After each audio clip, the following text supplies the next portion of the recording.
Olá, seja muito bem-vindo a essa leitura. Nós vamos iniciar agora nessa sequência, né, de gravações. Eu espero que você consiga estar aqui comigo até o final dessa leitura.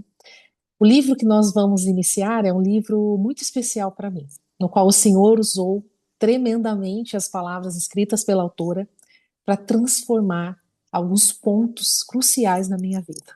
Então é por isso que eu trouxe nesse clube do livro. Eu já tenho outros livros gravados, porém eles ainda estão no privado, né, não listados pelo YouTube. Mas este, em especial, a própria autora me deu a liberdade de poder gravar e estar disponibilizando assim a leitura de uma forma que você possa acompanhar aqui pela tela também. E é este livro aqui, Paternidade, da pastora Tânia Teresa, juíza federal no Brasil. Ela também pastora. Deixa eu apresentar ela aqui, ó. Pastora Tânia Teresa Carvalho e o pastor Otto Teixeira Carvalho são pastores, fundadores do Ministério Silk, no qual eu fiz, nossa, tive a honra de participar pela primeira vez aqui em Lisboa e quero voltar ainda este ano para foi o, se eu não me engano, foi o 127 aqui em Lisboa, não me lembro muito bem. Atuam nacionalmente, proferindo palestras, conferências, seminários e cursos, ministrando sobre cura e libertação, aconselhamento de casais e restauração de famílias desde 1965. Tem dois filhos, seis netos e um bisneto. Glória a Deus pela tua vida, pastora Etana Tereza. Obrigada por partilhar conosco essas preciosidades. Esse é o primeiro dos livros que nós vamos ler dessa autora maravilhosa, no qual eu sou realmente assim fã, né? Eu tenho assim olhado no sentido de o quanto o Senhor tem usado a vida dela, o quanto a fé essa mulher, ela demonstra, ela mostra a fé que tem no Senhor Jesus, em Deus, todo o ensinamento, toda a transformação que o Senhor tem feito na vida dela. Então, sim, eu honro a vida dela e gostaria de compartilhar com você essa leitura e pedir para o Senhor Jesus e o nosso querido Espírito Santo, que é o nosso amigo, que faça fazer transformações no teu coração, na tua mente, na tua alma, enquanto nós estivermos lendo esse livro. Olha só, para quem é este livro? Se você é alguém que deseja descobrir a sua identidade, seu propósito e o porquê Deus quer te dar o dom da vida, eu o convido a embarcar comigo nesta leitura.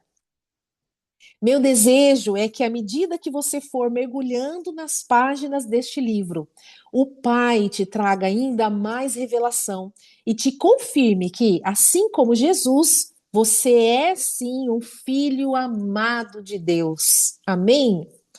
Vamos aprender sobre paternidade. E olha que maravilha! Vou dar uma olhadinha aqui no sumário para vocês e depois nós vamos começar aqui a introdução. E hoje, nessa gravação, nós vamos ler o primeiro capítulo, tá? E depois os demais capítulos eu vou fazendo outras gravações. Nós vamos aprender sobre você não é servo de Deus, filho versus servo. O projeto de Deus. Deus conheceu o homem, filhos são presentes de Deus, onisciência de Deus, plano de Satanás, segundo o plano de Satanás. O filho, o envio do filho, o salário do pecado, o envio do Espírito Santo, a parábola do filho pródigo, o, faria, o farisaísmo, orfandade espiritual, pais, um reverencial de Deus, característica de um pai, autoridade, provisão, atenção. Vamos ler sobre o testemunho da pastora Tânia Teresa, vamos ler sobre o perdão, como conseguir perdoar, o que é perdoar afinal. Você tem valor? Libere o perdão. Vamos à prática, revele o coração de Deus do Pai, Deus Pai aos seus filhos, revele o coração de Deus Pai aos seus filhos, mude a sua maneira de orar, considere o seu irmão como um irmão de verdade, e algumas palavras aqui para mães solteiras e sobre consequências de aborto. Embarque comigo nessa leitura, em nome de Jesus. Vamos lá? Como toda leitura, eu inicio aqui pedindo a orientação e a guiança do Espírito Santo. Eu espero que você tenha essa consequência, essa consciência de que a expectativa precisa estar no Senhor. Eu estou aqui como você aprendendo mais, então eu posso errar, posso te frustrar. Então que sua expectativa esteja no Senhor e não em mim. Tá bom? Que o Senhor nos abençoe, nos guie, coloque a nossa mente cativa a esses ensinamentos, que nós possamos aprender mais e mais dele, daquilo que o Senhor revelou à tua filha, né, para ela poder ter escrito tudo isso para nós. Então, vamos pedir a orientação de Deus através do Espírito Santo e que ele nos use para, assim como está me usando agora, como ferramenta para poder ler essas páginas, que possa nos usar para falar sobre isso com outras pessoas também. Tá bem? Nosso Deus Pai, obrigada, Senhor, por este momento que estamos aqui reunidos, ó Pai, para aprender mais da Tua palavra. Nós sabemos, Senhor, que a Tua palavra está na Bíblia, é a palavra do Evangelho, é a palavra viva, é o Teu amor, mas sabemos também que a Sua palavra está contida nestas páginas desse livro, ó Pai. Senhor, eu te peço, ó Pai, que nenhum mal venha nos atrapalhar, Senhor, nenhuma obra, Senhor, do inimigo. Esteja, Senhor, protegendo a nossa mente, o nosso coração, que essas palavras sejam gravadas no nosso coração, que nós possamos, Senhor, estar totalmente aqui imersas, ó Pai, nessa leitura, e que levarmos essas palavras, Senhor, para a nossa vida, para o nosso dia a dia. Pai, proteja a nossa casa em nome de Jesus. Proteja, Senhor, a saúde da autora, ó Pai. Obrigada, Senhor, pela mente, pelo coração, por tudo que o Senhor entregou para ela e que ela hoje possa estar transbordando na nossa vida, ó Pai. E que assim como ela, nós possamos também, Senhor, transbordar na vida de outras pessoas que estarão aqui aprendendo e nós aprendendo, aplicando na nossa vida e que o Senhor nos ensine, Senhor, a praticar e a transbordar na vida de outras pessoas também, ó Pai, tudo aquilo que nós vamos aprender durante essas leituras, Senhor.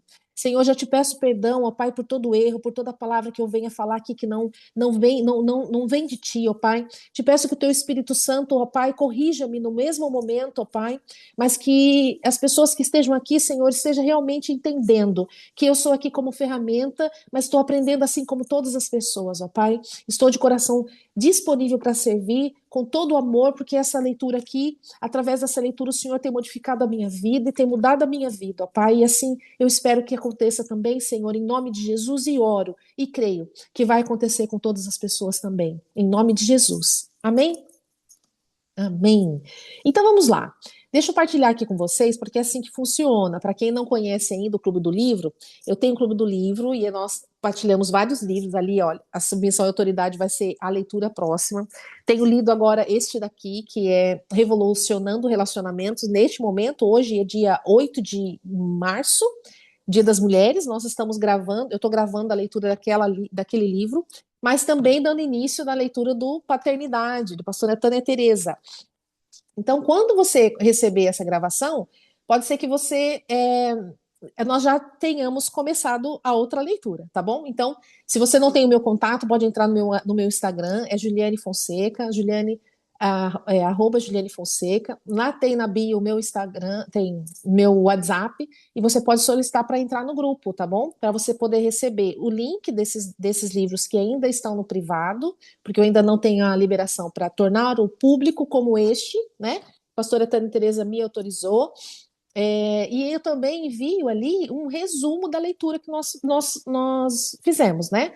Não envio o PDF das páginas, porque isso é totalmente desonroso com os autores. E assim como também aqui, você vai perceber que, mesmo você não tendo o livro, você pode acompanhar a leitura, porque eu vou partilhar, olha só, as páginas do livro com você. Você vai poder ver aqui. Olha, tá vendo que legal? Você vai poder acompanhar a leitura aqui comigo. Agora, se você conseguir, se você puder, compre este livro, tenha ele com você. Ajude na obra, né? Que enquanto você compra, você investe na obra do Senhor, você está ofertando na obra do Senhor para levar o evangelho cada vez mais. Então, e eu indico que você compre porque é tão gostoso você poder ter o livro para fazer as anotações, para você consultar quando você puder. Então, compre. Você consegue, quem está no Brasil, consegue comprar diretamente no site da pastora Tânia Teresa. Mas você também pode comprar pela Amazon. Se você está aqui na Europa, a Amazon da Espanha, ela tem todos os livros da pastora Tânia Teresa. Em algumas igrejas também, a Nike de Lisboa tem também muitos livros de pastora Tânia Teresa a ponto de entrega.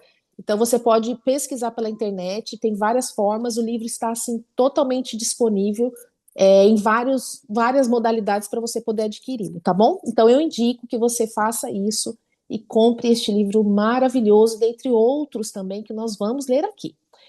Então vamos lá. Assim que já não és mais servo, mas filho. E eu vou abrindo assim, olha. E aí você consegue acompanhar melhor a leitura. Vamos lá? Com a guiança do Espírito Santo. Nós vamos ver aqui a introdução. O assunto escolhido por Deus para finalizar o livro do Antigo Testamento foi este: a paternidade. Ele disse que nos últimos dias converterá o coração dos pais aos filhos e vice-versa. E acrescentou que isso é necessário para que ele não fira a terra com maldição.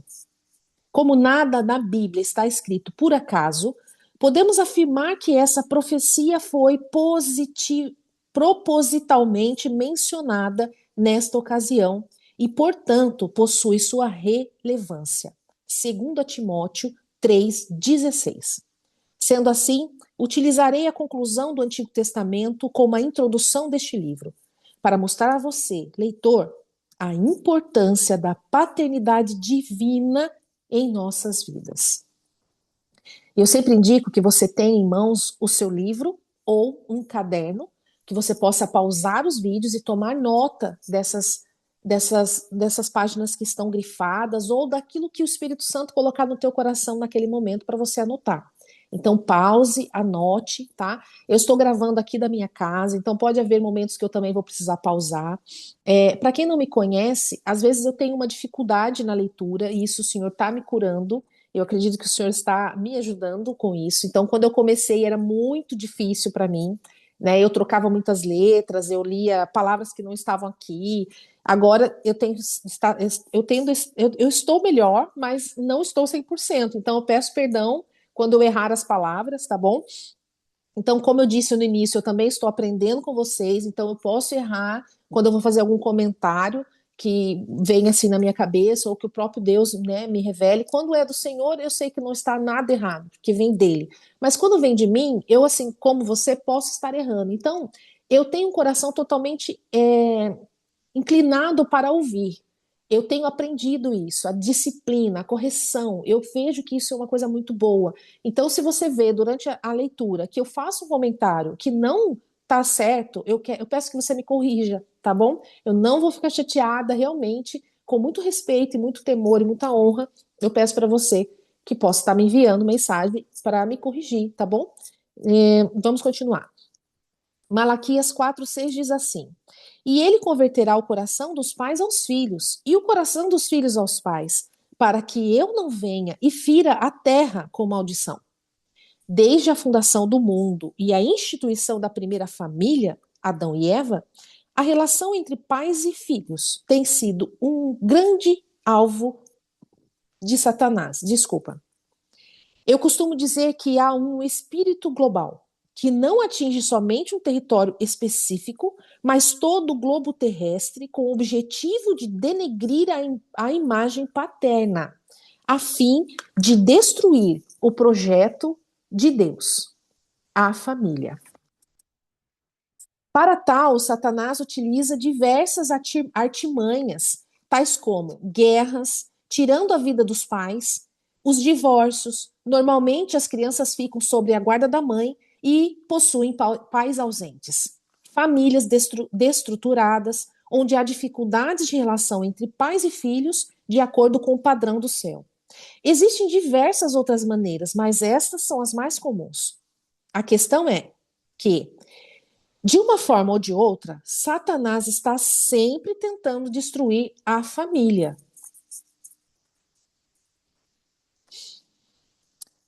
A proposta desse livro é cooperar com o cumprimento da profecia dos últimos dias feita por Malaquias, pois é tempo de resgatar o relacionamento entre pais e filhos.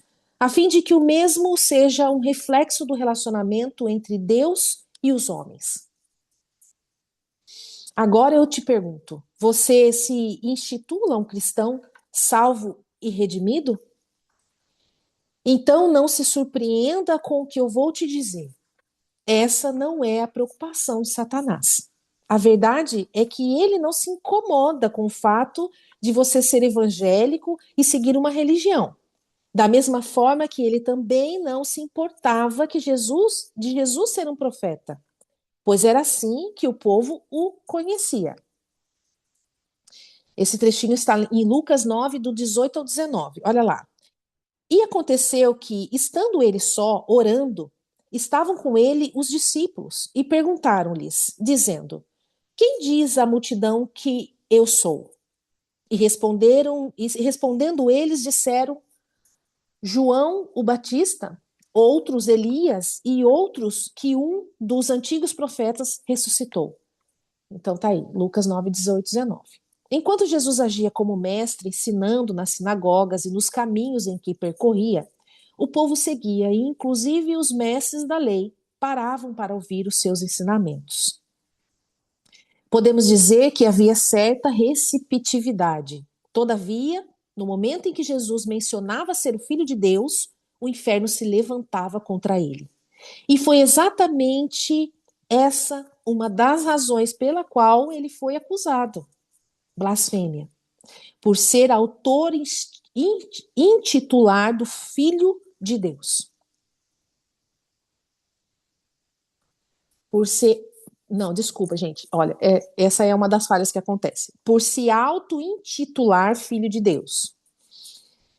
De igual modo, nós não seremos perseguidos pelo fato de sermos evangélicos. O diabo não se importa nem um pouco com isso.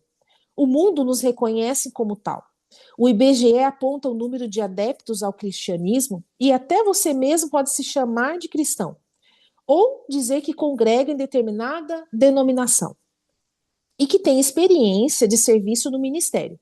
Mas não é isso que a Bíblia diz. A palavra afirma que somos filhos e filhas de Deus. E é isso que incomoda o mundo espiritual, porque somente os filhos de Deus possuem conexão com o Pai.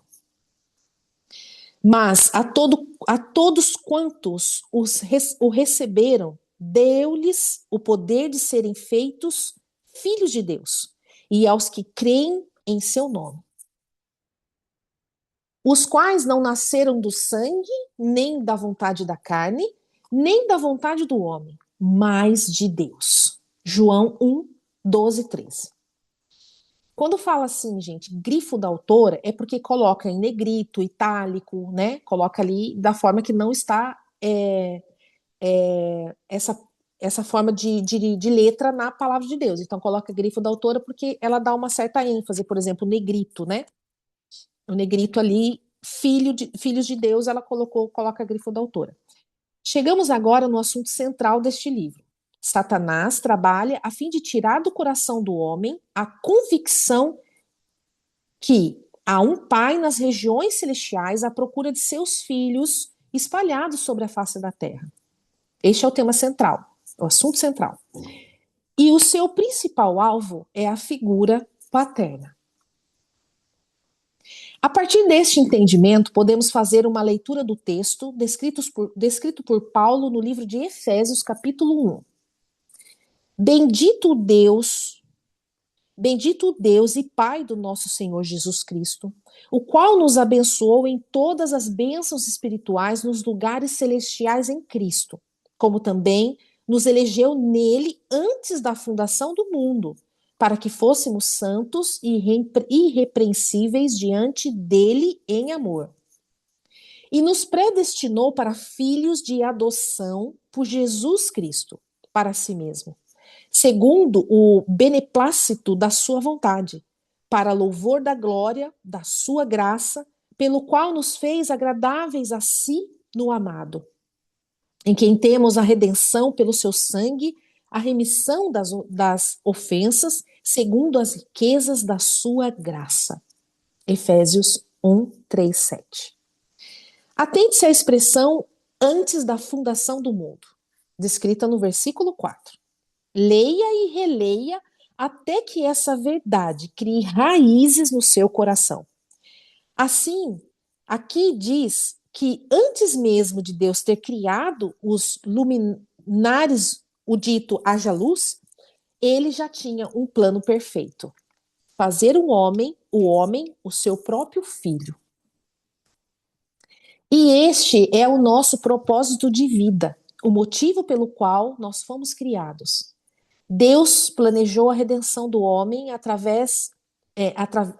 do homem antes mesmo do pecado entrar na terra. Deus planejou a redenção do homem antes mesmo do pecado entrar na terra. Grave isso no seu coração. Tudo isso porque o desejo do coração do Pai sempre foi ter filhos. Sendo assim, se você é alguém que deseja descobrir a sua identidade, o seu propósito e por que Deus quis te dar o dom da vida, eu o convido a embarcar comigo nesta leitura. Meu desejo é que, à medida em que você for mergulhando nas páginas deste livro, o Pai te traga ainda mais revelação e te confirme que, assim como Jesus, você é sim um filho amado de Deus, uma filha amada de Deus. E nós vamos iniciar aqui o capítulo 1. Para iniciarmos o nosso estudo, peço que leia atentamente os versículos abaixo, pois eles nos servirão como base para decorrer de toda a nossa leitura.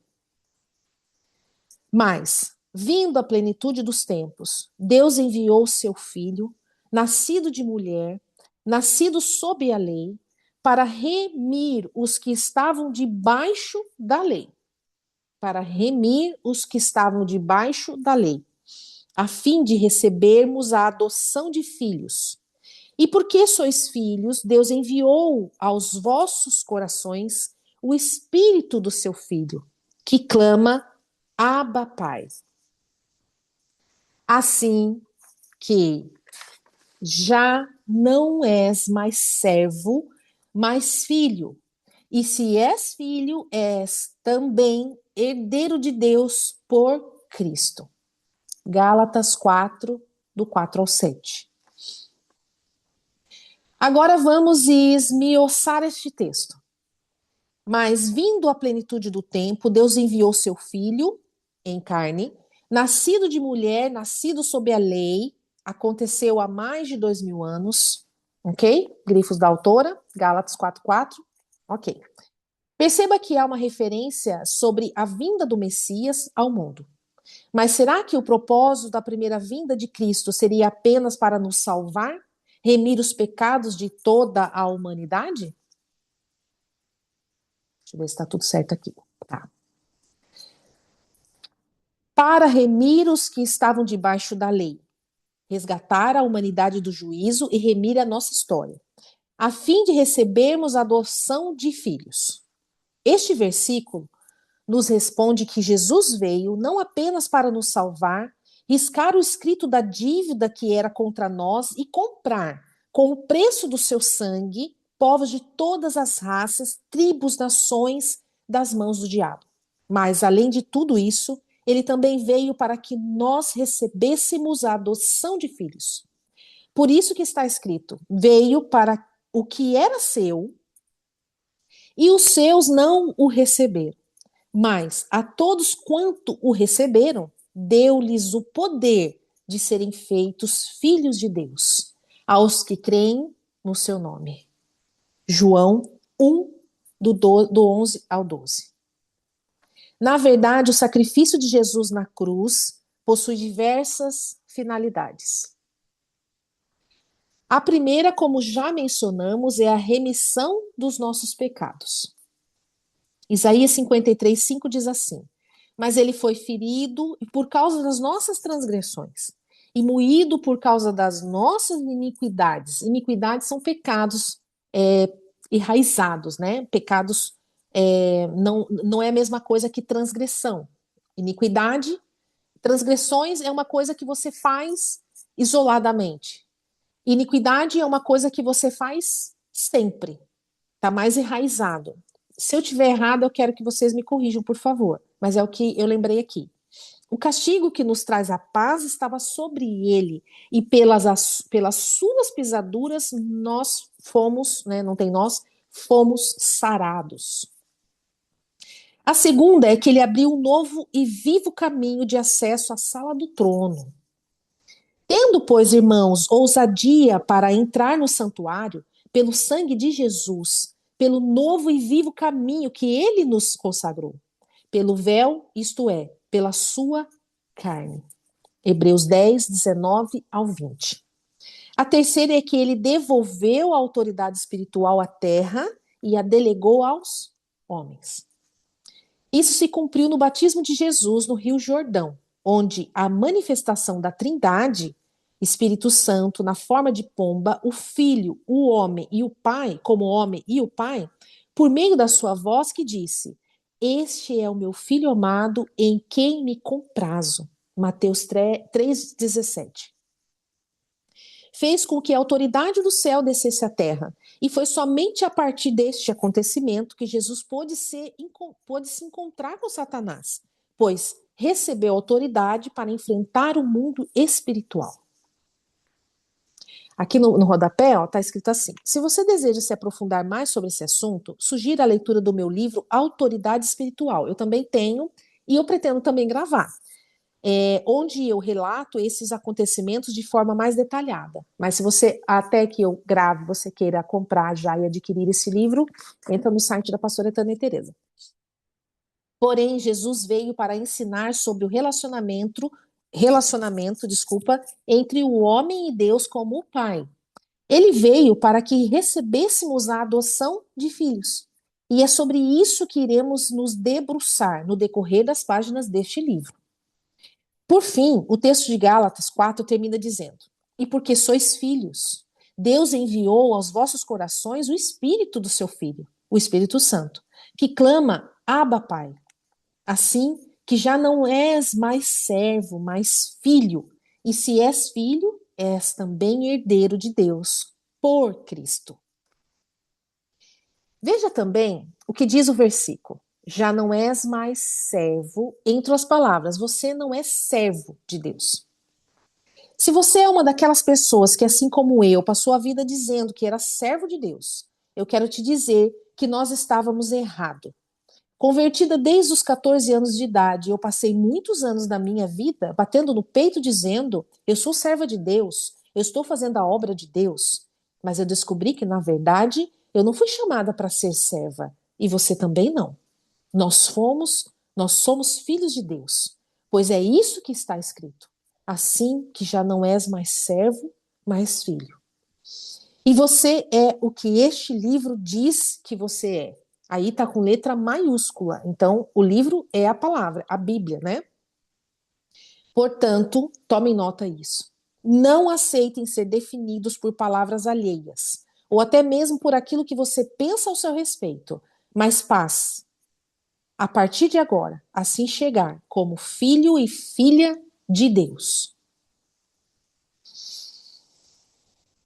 Aqui, quando a pastora fala assim, né, sou serva de Deus, estou fazendo a obra de Deus, tanto porque, às vezes, quando nós estamos nesse pensamento, vem a religiosidade, né? E aí nós achamos que Deus nos redimiu os nossos pecados, e nós somos salvos por aquilo que fazemos. É como se fosse pela obra, mas não, é pela graça. Nunca vai ser pela obra, é pela graça de Deus. Nada que eu possa fazer, que você possa fazer, vai nos salvar. É a graça de Deus que fez isso, foi Jesus na cruz que trouxe a salvação, e não tem outro caminho senão por ele. Não tem outro caminho. Essa história de que todos os caminhos levam a Deus é mentira de Satanás, não tem outro caminho. É só ele, é só esse. Eu também já busquei em vários caminhos e nunca encontrei. Só por esse caminho, nesse caminho, que é Jesus Cristo, eu encontrei. E é desse que eu falo agora com amor, e com muito amor, porque o amor me encontrou também. Se você ainda não está conseguindo digerir tudo isso que eu estou te ensinando, não se desespere, pois garanto que até o final deste livro essa verdade entrará em seu coração. Por agora, apenas entenda que você não foi chamado para ser servo, mas sim filho. Como um homem, como um bom filho, você deseja servir o seu pai. Há uma grande diferença entre ser servo e ser um filho que serve. Aí eu já poderia estar ouvindo rumores antes de chegarmos aqui. Não, mas eu sou servo sim, a palavra de Deus diz. Agora preste atenção. A gente precisa deixar as coisas desenrolarem antes da gente possa julgar. E eu não estava julgando, mas o Senhor me trouxe isso agora. Que pode ser que você estava pensando, não, tem alguma coisa errada aqui. Calma. Há uma grande diferença entre ser servo e ser um filho que serve. Olha que lindo. Vejamos o exemplo da vida de Jesus. Certo dia, deixa eu tomar nota aqui, filho que serve, que eu não tinha marcado. Certo dia, quando tinha ainda 12 anos de idade, estava junto aos meus pais, subindo a Jerusalém. Estava junto aos seus pais, subindo a Jerusalém para a festa da Páscoa, como era de costume. Todavia, algo inesperado aconteceu. Enquanto José e Maria regressaram, Jesus ficou para trás. E somente após 3 dias, fale comigo, 3 dias, o encontraram. Deram falta dele, né? Oh, meu pai. E aconteceu que, passado 3 dias, o acharam no templo, assentado no meio de doutores, ouvindo-os, interrogando-os. Quantos anos Jesus tinha? 12 anos. Os pais deles encontraram ele sentado no templo, ensinando em meio dos doutores da lei, ouvindo e interrogando-os. Com 12 anos, fazia perguntas. Lucas 2:46. Quantas vezes isso já nos aconteceu? Nos envolvemos tanto na caminhada que perdemos Jesus de vista e o deixamos para trás. Olha a visão no qual a autora consegue nos colocar, né, nos levar a ter. Mas o que eu quero te mostrar nessa história é a resposta de Jesus, que Jesus deu à sua mãe quando ela o encontrou no templo. Veja lá. E ele lhes disse: por que é que me procuráveis? Não sabeis que me convém tratar dos negócios de meu pai? Lucas 2:49. O filho não é servo, mas ele cuida dos negócios do pai. Essa é a diferença entre o servo e o filho que serve. O servo trabalha devido a um contrato, em troca de um salário, mas o filho não. Este cuida dos negócios do pai. Servo vezes filho. A fim de compreendermos a forma exemplificada a diferença entre o servo e filho, contarei um pouco a respeito da minha experiência. Se você é um empresário que possui empregados ou se tem uma empregada doméstica em sua casa, poderá compreender melhor essa analogia. Para começar, existem alguns assuntos relacionados à nossa vida pessoal ou à nossa história que não cabe aos nossos empregados saberem, mas somente aos filhos, tais como planejamentos futuros, sonhos, projetos de Deus, alguma dificuldade que estamos enfrentando, questões do passado, entre outros. Na minha casa, eu tenho 2 modelos: o servo e o filho. O primeiro é um homem em que está conosco há mais de 30 anos, chamado seu Raimundo. É um caseiro da Paraíba e um homem precioso em nosso coração. Apesar de já ter se aposentado, ele continua rodeando a nossa família. Ele costumava sempre inventar uma desculpa para aparecer e estar por perto. Também temos uma faxineira chamada Raquel, que foi contratada mais recentemente. E o segundo é o meu filho Leonardo e minha filha Simone. E por mais que eu tenha um carinho muito grande pelos meus servos, ainda assim, eles não são meus filhos. Há uma intimidade com o filho que não existe com o servo. O Leonardo, por exemplo, é muito folgado, mas qual filho não é? Ele deita na minha cama, pega o meu carro, abre o meu frigobar, come tudo que encontra, não pede licença para entrar no aposento onde eu e meu marido estamos, dentre outras coisas mais. Já o Raimundo, que é o caseiro, tem um limite de intimidade.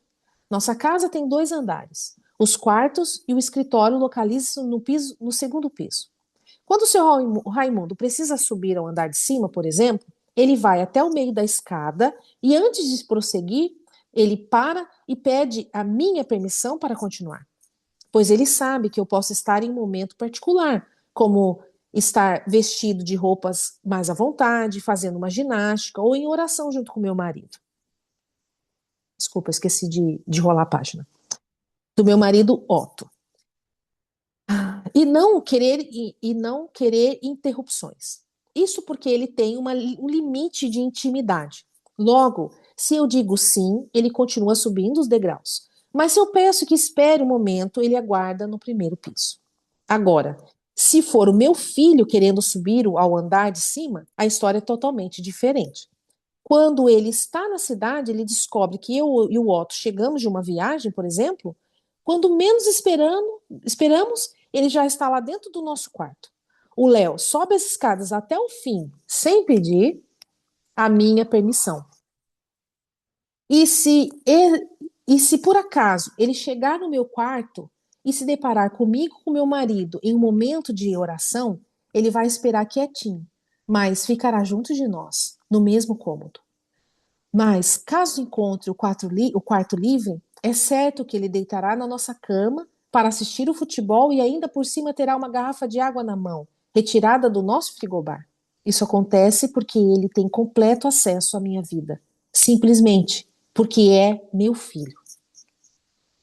Já a Raquel, faxineira contratada para ir à minha casa, periodicamente para limpar e organizar os cômodos. Neste sentido, dou-lhe permissão de entrada ao meu closet para que ela possa tirar a poeira e organizá-lo. Mas este é o limite dela. Diferente da minha filha Simone, que quando entra no meu closet faz questão de abrir todas as caixas de sapato, mexer nas gavetinhas e experimentar a maioria das roupas, que por sinal é o mesmo tamanho que os dela. Isso porque ela é minha filha e como filha tem liberdades e intimidades que a Raquel, por ser serva, não tem. No dia em que eu e meu marido partimos para vivermos com o Senhor eternamente, toda a herança será entregue aos nossos filhos, pois eles são os legítimos herdeiros, não os nossos empregados. Seu Raimundo e Raquel não levarão nada. Apesar de nós termos amizade, um zelo e cuidado enorme por eles, que nos faz, inclusive, ir além das nossas obrigações legais, ainda assim, a relação que eles têm conosco é trabalhista. Portanto, não podem receber a herança. Então, agora eu te pergunto: você é servo ou filho? Se a sua resposta ainda for servo, logo você é alguém que não tem direito à herança. Não adianta cantarmos hinos que dizem tudo que Jesus conquistou na cruz é direito nosso, é nossa herança, se estivermos na posição de servos de Deus. Sabe por quê? Porque a herança é apenas para aqueles que são filhos. E os filhos tomam conta das coisas do pai, não é verdade? Aqui nós encerramos. Geralmente eu levo mais tempo, 1 hora e meia. Mas hoje, por ser a primeira gravação desse livro, eu quis iniciar só com a introdução e com o primeiro capítulo. Já na próxima gravação, deixa eu colocar aqui para vocês olharem para mim. Já na próxima gravação, nós vamos ler o segundo capítulo e o segundo, o terceiro e o quarto. Mesmo assim, não serão muitas páginas. Nós vamos levar em torno de 1 hora e meia, né? E você pode assistir no seu tempo, colocar mais rápido, pausar para você escrever dessa forma. Então, nós vamos ler o projeto de Deus, no capítulo 2. Nós vamos ler sobre Deus conheceu o homem, e filhos são presentes de Deus. Olha só, o capítulo 2 ele só tem ele só tem 2 páginas. É por isso que nós vamos ler o 2, o 3 e o 4. De hoje, anote aquilo que ficou mais evidente para você, no seu caderninho, no teu livro, assim como eu tenho aqui o meu. Anote tudo que ficou e fique com isso. Deixa isso gravar, deixa isso reverberar dentro de você. Eu acho que é assim que fala. Transformar você. Por isso que nós vamos fazendo assim, pausadamente, para não ficar uma leitura chata, corrida e que a gente não absorve nada, né? No próximo capítulo, nós vamos aprofundar um pouco mais e eu espero que você esteja aqui comigo, lendo junto comigo essa, essa leitura maravilhosa. Podemos orar para terminar? Senhor, nosso Deus e nosso Pai, obrigada, Senhor, por esta oportunidade de aprendermos mais sobre Ti, Senhor. Obrigada, Senhor, por nos revelar, Senhor, sobre a Tua palavra, sobre os Teus atributos, ó Pai, aqueles que são comunicáveis, aqueles que não são comunicáveis ao ser humano. Obrigada por nos revelar como Pai e obrigada, Senhor, por nos dar como adoção a posição de filhos. Mais à frente neste livro nós vamos entender o que é um filho sobre adoção. É um filho que escolhe, né? Um pai que nos escolhe.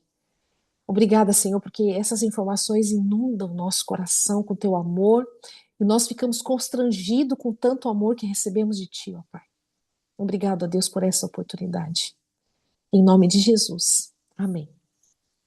Eu espero que você tenha gostado dessa forma de ler, acompanhando comigo, e espero te ver na próxima gravação.